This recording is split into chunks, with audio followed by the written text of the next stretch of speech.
தேங்க்யூமா, உங்களோட அன்பான வார்த்தைகளுக்கு தேங்க்யூ. ஃபஸ்ட் உங்களுக்கு இங்கே வந்திருக்கிற பத்திரிகை, தொலைக்காட்சி, இணையதள நண்பர்கள், ஃபோட்டோகிராஃபர்ஸ், வீடியோகிராஃபர்ஸ் எல்லாருக்கும் வணக்கம்.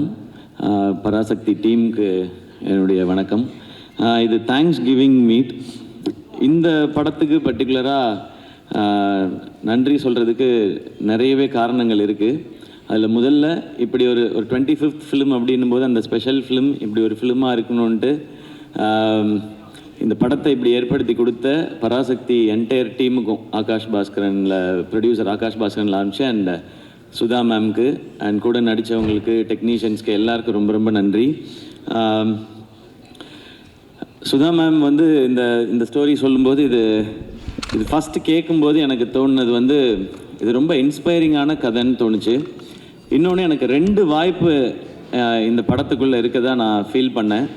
ஒன்று, தமிழ் உணர்வு, நம்ம மொழிக்காக நடத்தின போராட்டம், இதை அடுத்த தலைமுறைக்கு காட்டுறதுக்கான வாய்ப்பு இந்த படத்துக்குள்ளே இருக்குன்றது தெரிஞ்சுது. அதை நம்ம நடிக்கிறதன் மூலமாக அது வாழ்நாளுக்கும் ஒரு பெருமையை எனக்கு கொடுக்குன்றது அந்த ஸ்கிரிப்ட் படிக்கும்போது தெரிஞ்சுது.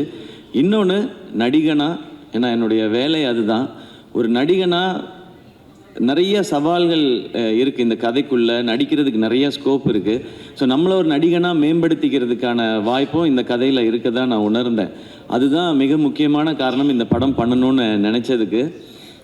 அப்படி அவங்க எழுதியிருந்ததும் அண்ட் இன்னொன்று, சுதா மேம் இதுக்குள்ளே நிறைய வருடங்கள் எடுத்துக்கிட்டதுனால எனக்கு வேறு எந்த கேள்விகளும் இதுக்குள்ளே இல்லை. மேம் நீங்கள் பார்த்துக்குங்க, நான் வரேன்னு சொல்லிட்டேன். நீங்கள் டிசைட் பண்ணுங்கள் ப்ரொடியூசர் யாருன்றதையும் நான் சொல்லிட்டேன். அப்படி தான் இந்த படம் ஆரம்பிச்சது.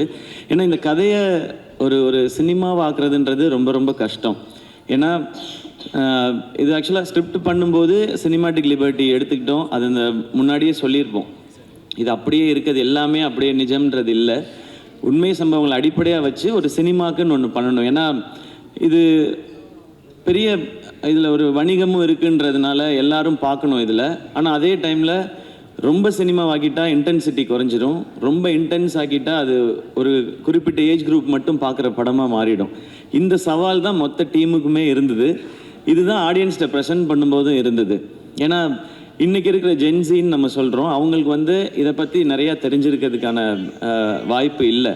ஆனால் அவங்க பார்க்கும்பொழுது சினிமாவோட அவங்க ஒன்றணும், அந்த படத்தை அவங்க என்டர்டெயின் ஆகணும், என்ஜாய் பண்ணணும், அப்புறமா முடியும் போது இப்படிலாம் நடந்திருக்கான்னு தெரிஞ்சுக்கணுன்றது. ஸோ இது அனைத்தையும் சேர்த்து ஒரு படம் பண்ணணுன்றது தான் இந்த மொத்த டீமுமே போராடினது. அதனால தான் மேம் என்ன சொல்கிறாங்களோ அதை செஞ்சிடணுன்றது தான். இதில் ஆளாளுக்கு ஒரு தாட் இருந்ததுன்னா இதை கொண்டு வந்து சேர்க்க முடியாது.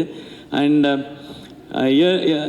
3 o'clock 4 o'clock எந்திரிக்கிறதுன்னு சொன்னாங்க. 7 மணிக்கு ஃபர்ஸ்ட் ஷாட்டுன்னு சொன்னாங்க. அது பெரிய சவால் இல்லை, ஏன்னா அதுதான் நம்மளுடைய வேலை.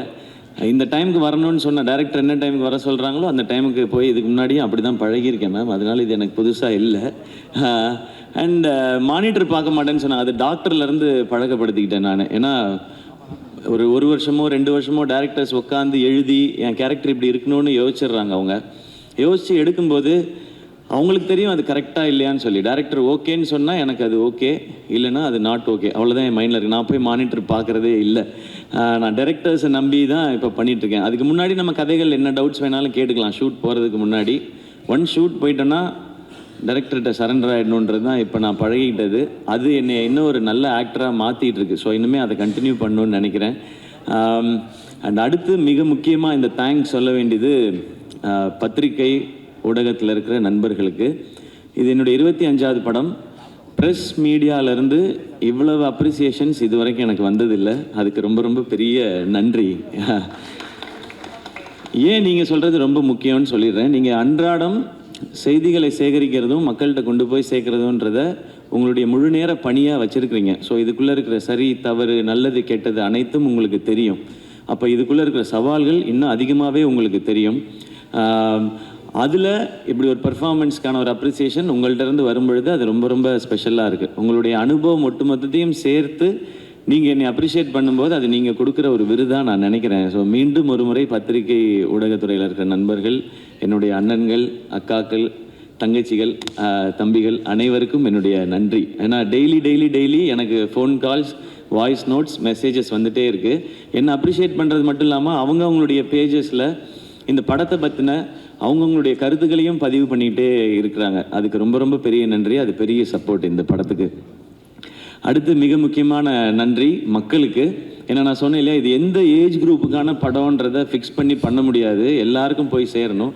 அப்போ இன்றைக்கி ஜென்சியிலேருந்து ஆரம்பித்து எல்லாருக்கும் எப்படி போய் சேரப்போகுது அப்படின்றத பார்க்கும்பொழுது இப்போ நான் நிறையா எனக்கு வீடியோஸ் அனுப்புகிறாங்க. ஒரு குட்டி பையன் ஒருத்தர் வந்து தமிழ் வாழ்க சொல்லி தீ பரவட்டம் சொல்லி இந்த படத்தை போய் பாருங்கன்னு ஒரு குட்டி பையன் சொல்லியிருந்தார்.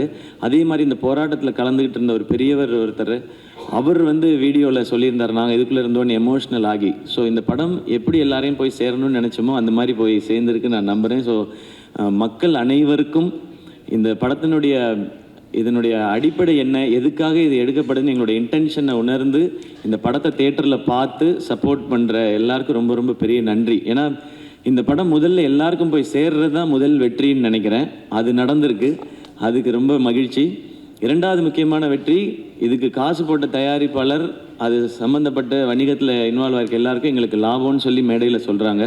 அது இரண்டாவது வெற்றின்னு நம்புகிறேன். ஸோ இதுக்கப்புறம் வர்றது எது வந்தாலுமே இதுக்கு போனஸ் தான் நான் நினைக்கிறேன். ஸோ எல்லாருக்கும் ரொம்ப நன்றி. அண்ட் அடுத்து மிக முக்கியமான நன்றி என்னுடைய ஃபேன்ஸான என் பிரதர்ஸ் அண்ட் சிஸ்டர்ஸ்க்கு. என்னுடைய 25வது படம், அதில் நீங்கள் ரொம்ப ஸ்பெஷல், என்னை விட ரொம்ப எக்ஸைட்டடாக ரொம்ப ஸ்பெஷலாக இதை செலிப்ரேட் பண்ணது நீங்கள் எல்லோரும் தான். அண்ட் என் கூடவே நிற்கிறவங்க எல்லாருக்கும் என்னுடைய மனமார்ந்த நன்றிகள். இந்த படத்தோட டிஸ்ட்ரிபியூட்டர்ஸ், எக்ஸிபிட்டர்ஸ் எல்லாருக்கும் என்னுடைய நன்றி, வாழ்த்துக்கள்.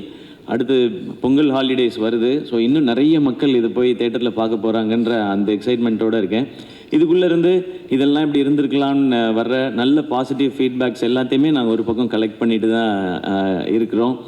இதெல்லாம் இன்னும் சிறப்பாக இருக்குதுன்னு சொல்கிறது எல்லாத்தையும் மைண்டில் வச்சுக்கிறோம். இதெல்லாம் அடுத்தடுத்து பண்ணுற படங்களுக்கும் அடுத்து இந்த கரியருக்கும் ஜேர்னிக்கும் அது ஹெல்ப் பண்ணும் நான் நம்புகிறேன்.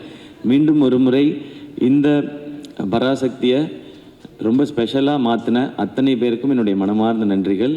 Love you all. தேங்க்யூ எல்லாருக்கும் ரொம்ப ரொம்ப நன்றி, ரொம்ப நன்றி. இங்கன்றதுனால முக்கியமான நம்ம இண்டஸ்ட்ரியிலேருந்து, சினிமா இண்டஸ்ட்ரியிலேருந்து வாழ்த்து சொன்னவங்களுக்கு நான் நன்றி சொல்ல மறந்துட்டேன். நிறைய பேர் நம்மளோட இண்டஸ்ட்ரியிலேருந்து எல்லாருமே விஷயம் சொல்லிகிட்டே இருக்காங்க. இப்போ மார்னிங் ராதிகா மேம் வந்து சொன்னது எனக்கு ரொம்ப ஸ்பெஷலாக இருந்தது.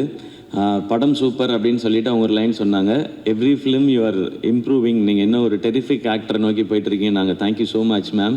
அண்ட் இந்த படம் ரிலீஸ்க்கு முதல் நாள் பார்த்துட்டு பத்மஸ்ரீ உலகநாயகன் கமல்ஹாசன் சார் வந்து படத்தை அப்ரிஷியேட் பண்ணாங்க. அப்போ படம் முடிஞ்ச உடனே கூட்டிகிட்டு போய் டீம்கிட்ட எல்லார்ட்டையும் சொல்லிடுங்க, இது ஒரு பயங்கரமாக இருந்துச்சு, பிரமாதமாக பண்ணிட்டீங்கன்னு. நாங்கள் கமல் சார்கிட்டேருந்து அதை வாங்குறது ரொம்ப ரொம்ப கஷ்டம்.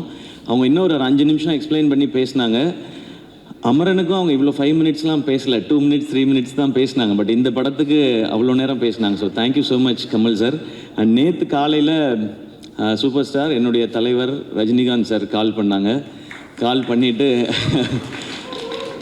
சிவகார்த்திகேயன், ஐயோ சார் எனக்கு சார் வாய்ஸ் வந்துடுது, இப்போ அப்படி சொல்லக்கூடாது நம்ம,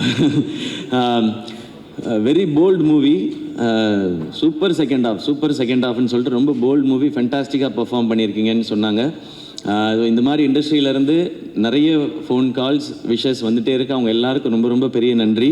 அண்ட் டாக்டர் படத்துலேருந்து ஒவ்வொரு படத்துக்கும் தொடர்ந்து நேரத்தை ஒதுக்கி படம் பார்த்த அன்னைக்கே எனக்கு ஃபோன் பண்ணி விஷ் பண்ணிகிட்ருக்க என்னுடைய ஐடல், என் தலைவர் சூப்பர் ஸ்டார் ரஜினிகாந்த் சாருக்கு இப்போ ஒரு நன்றி, என் வாழ்க்கை ஃபுல்லாக நன்றி சொல்லிக்கிட்டே இருப்பேன். Thank you so much sir. Thank you.